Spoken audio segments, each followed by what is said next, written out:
ኢትዮጵያ ቀይ ባህር አይገባትም የሚለውን አልሰማንም። ሚሊዮን ፐርሰንት እርግጠኛ ነኝ ኢትዮጵያ ተዘግታ አትኖርም። ማንም ፈለገም አልፈለገም አትኖርም። እና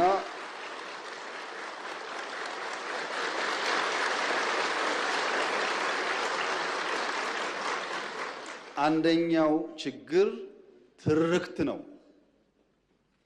የማይገባቸውን ህግ የማይፈቅድላቸውን እንደዚህ የማያደርግላቸውን ጠየቁ። የትኛው ህግ ከወሰደው በኋላ ነው የጠየቅነው? ትርክቱ መፈተሽ ያስፈልጋል። ሁለተኛው ኢትዮጵያ ካደገች ብሎ የሚሰጉ ሰዎች ደግሞ አሉ። ሀገራት ኢትዮጵያ ኦልሬዲ ትልቅ ናት እኮ። የት ነው የምታድገው? በአፍሪካ ሁለተኛው ትልቁ ፖፑሌሽን እኮ ናት። በዓለም እኮ 10ኛዋ ናት። ትልቅ ናት። በነገራችን ላይ በየአመቱ ኢትዮጵያ 3 ሚሊዮን ሰው ገደማ ትጨምራለች። በየአመቱ አንዳንድ ኤርትራ ትጨምራለች። በየአመቱ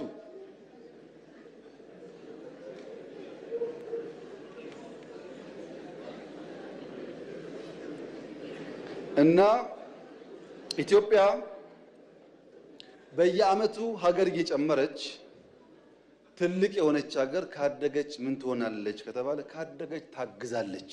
ሌላ የምታደርገው ነገር የለም። ካደገች ትረዳለች። አሁን እኮ እያደረገች ነው።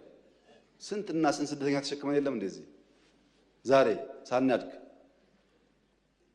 ይሄ ስጋት ችግር አለበት እና የኛ ጎረቤቶች በሰላም መኖር እንደምንፈልግ ማወቅ አለባቸው። ታዲያ ለምንድን ነው ከኤርትራ ጋር የተጀመረው ጉዳይ ፈርለቆ የወጣው ያላችሁ እንደሆነ ፕሪቶሪያ ነው። በወደቡም ስንለምን ነበር፣ በልማቱም ስንለምን ነበር፣ ስንለማመጥ ነበር፣ በጣም ስንለምን ነበር። ከዛ ነገ ይሆናል ብለን ግን ፕሪቶሪያ ስንፈራረም ትክክል አይደለም፣ ለምን ይቆማል? ቲፒኤልኤፍም ትግራይም ተጠቅልለው ካልጠፉ ቀጠናው ሰላም አያገኝም። እኛ እኮ ህዝባችን ናቸው፣ ልብ ከገዙ እንዲጠፉ አንፈልግም አልና አቆምን። በዚህ በኩል ማስቀጠል ሲያቅታቸው በዚያ በኩል ጀመሩ። አሁን ዋናው ጉዳይ ጭቅጭቅ ውስጥ ግቡ ነው።